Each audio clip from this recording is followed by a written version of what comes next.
तो hello and welcome to our third episode of not so professional, जो कि पहला एपिसोड को बहुत प्यार मिला है। सेकंड एपिसोड अभी गया नहीं है, सेकंड एपिसोड जाने वाला है। ये थर्ड एपिसोड है जिसमें हम डिस्कशन करेंगे आज सुनील छेत्री, जो कि हमारे फुटबॉलर है, India one of the best footballer, जिन्होंने सबसे ज्यादा गोल किया है इंडिया की तरफ से, जिसको कहा जाता है कि वर्ल्ड के जो चौथे नंबर पे है एवर लिव्ड एनी फुटबॉलर, जो सबसे ज्यादा गोल किया है, जिन्होंने 96 आई थिंक। और अभी जो करंट प्लेइंग फुटबॉलर है उसमें तीसरा नंबर उनका आता है। रोनाल्डो, मेसी के बाद उनका ही नंबर आता है। तो आज हम डिस्कस करेंगे कि उनका जो रिटायरमेंट है क्या इम्पैक्ट करेगा इंडिया के ऊपर, और क्या लाइफ रही है उनकी, किस तरीके से उन्होंने शुरुआत की और किस तरीके से एंड हो रहा है, और इंडिया को फुटबॉल पे कहां पे लेके गए वो। क्योंकि इंडिया, हम ऐसे हमेशा जानते हैं कि इंडिया फीफा वर्ल्ड कप के लिए कभी क्वालिफाई नहीं करता। तो लेट्स सी कि डिस्कशन कहां तक जाता है और किस तरीके का होता है। हम लोग बहुत ज्यादा ए पॉलिटिकल होने की कोशिश करेंगे, और ऑब्वियसली स्पोर्ट है तो ए पॉलिटिकल ही रहेगा, बट इंडिया में स्पोर्ट जो है, चाहे क्रिकेट हो चाहे कोई भी स्पोर्ट हो, वो ए पॉलिटिकल रहता नहीं है, वो पॉलिटिकल बन जाता है। तो लेट्स स्टार्ट।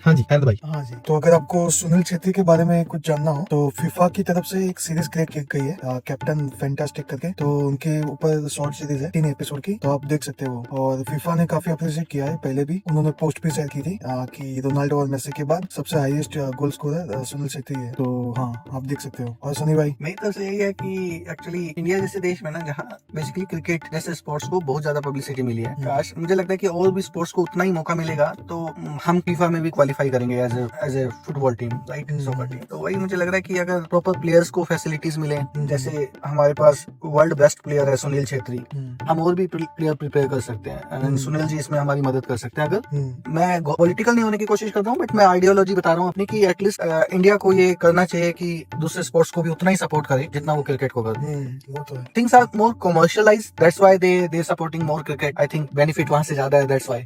बट मुझे लगता है स्पोर्ट्स को भी कमर्शियलाइज करेंगे तो वहाँ पे भी हमें काफी फायदा होगा। जैसे कि अभी ISL चल रहा है, ISL चल रहा है, IPL हुआ, साउथ इंडिया में इसका ज्यादा परचेस हुआ है। तो ये सुनील छेत्री 1.2 करोड़ में परचेस किया था बेंगलोर फुटबॉल क्लब ने, तो अभी उसी टीम से खेल रहे हैं ISL में। तो है मतलब, पर वही है कि सुनील छेत्री के अलावा किसी और को जानते नहीं है कोई, राइट, क्योंकि उनकी अचीवमेंट्स काफी बड़ी है और कैप्टन रह चुके हैं इंडिया के। तो इंटरेस्टिंग फैक्ट ये है कि इंडिया के जो इंडियन टीम है, हमारा फुटबॉल टीम है, उसमें मैं सुनील छेत्री से पहले एक बंदे को जानता था, वो था बाईचिंग भूटिया।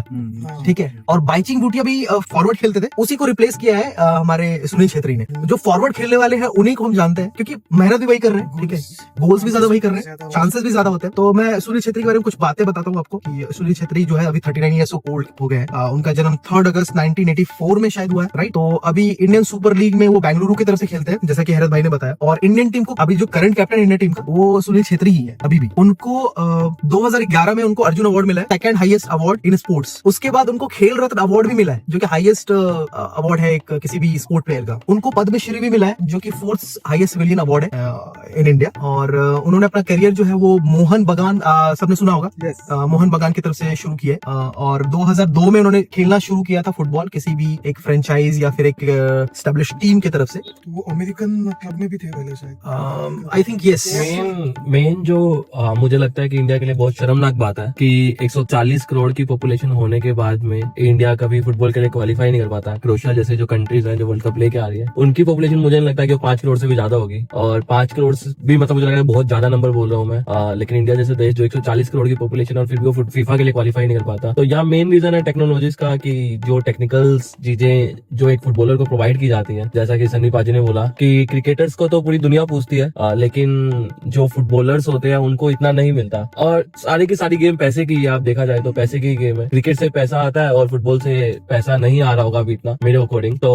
और सबसे जो दूसरी जो मेन चीज है, हमारे जो जैसे अपने यहाँ पर इंडियन प्रीमियर लीग होती है, फुटबॉलर्स के लिए उन्होंने निकाली इंडियन सुपर लीग, लेकिन ये स्टार्ट कब हुआ? ये अब स्टार्ट हुआ है। क्रिकेट की लीग को स्टार्ट हुए 16, 17, 18 साल हो गए, ठीक है, और फुटबॉल के लिए लोग अब एक्शन लेना उन्होंने स्टार्ट किया। इसके अलावा हमारा कोई भी फुटबॉलर फॉरेनर्स की जितनी भी उनकी, जैसे बार्सिलोना एक क्लब है, हमारा कोई भी फुटबॉलर किसी भी फॉरेन क्लब में पार्टिसिपेट नहीं करता या उनका सिलेक्शन नहीं होता, मुझे नहीं पता। लेकिन मैंने कभी भी किसी अपने इंडियन प्लेयर को कभी किसी दूसरे क्लब के लिए खेलते हुए नहीं देखा। हर एक प्लेयर का, अब रोनाल्डो है वो इस टाइम सऊदी अरेबिया से खेल रहे हैं, लेकिन उनका एक क्लब की तरफ से खेलते हैं। तो अपने जो इंडियन क्रिकेटर्स हैं वो सिर्फ इंडिया के लिए खेलते हैं, क्लब के लिए नहीं खेल पाते हैं, तो वहीं पर उनको एक इंटरनेशनल एक्सपोजर नहीं मिलता। और मुझे लगता है कि हम लोगों को सोचना चाहिए, अभी काफी एक्शन लिए जा रहे हैं, लेकिन मुझे लगता नहीं है नेक्स्ट 20 ईयर्स तक भी हम फीफा में कोई क्वालिफाई कर पाएंगे। अभी इंडिया इतना बहुत पीछे है, तो गवर्नमेंट को एक्शन लेना चाहिए मेरे अकॉर्डिंग। लेकिन आपको नहीं लगता, आप सबको नहीं लगता कि ये बहुत मेजर फैक्टर है इंटरेस्ट पे, कि लोग व्यूअरशिप कितनी है इंडिया में, क्या लोग फुटबॉल को उतना पसंद करते हैं या उतना समझते हैं? सबसे पहला क्वेश्चन तो ये है कि क्या फुटबॉल अगर देखते हैं ना तो वो इंटरनेशनल लीग्स ही देखते हैं, तो मतलब इंडिया का कुछ होता नहीं है इतना, क्योंकि उसकी टूर्नामेंट नहीं होती या कोई इंडियन फुटबॉलर कोई क्लब में नहीं है, तो इतनी viewership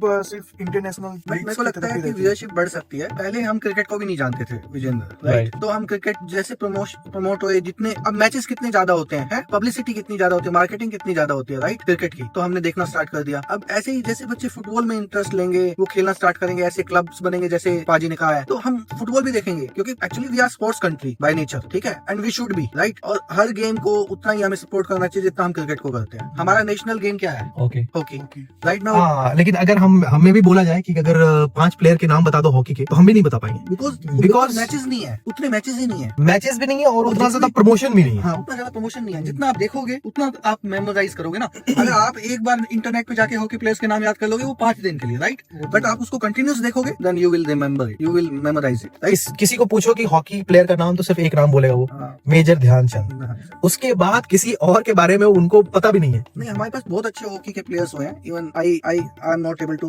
recall the name, but I know few names, right. देखो क्यों रिकॉल नहीं कर रहे हैं, क्योंकि ज्यादा हम देख नहीं रहे स्पोर्ट्स को, और इसको दिखाया भी नहीं जा रहा ज्यादा इस तरीके से, या इसको प्रमोट भी नहीं किया जा रहा ज्यादा, जैसे कि क्रिकेट को किया जाता है बेसिकली। तो हम ये डिस्कस कर रहे हैं कि डिस्कशन यही है कि सुनील छेत्री का रिटायरमेंट हो चुका है और अभी भी हम बहुत पीछे हैं फुटबॉल, खासतौर पर फुटबॉल के टर्म में।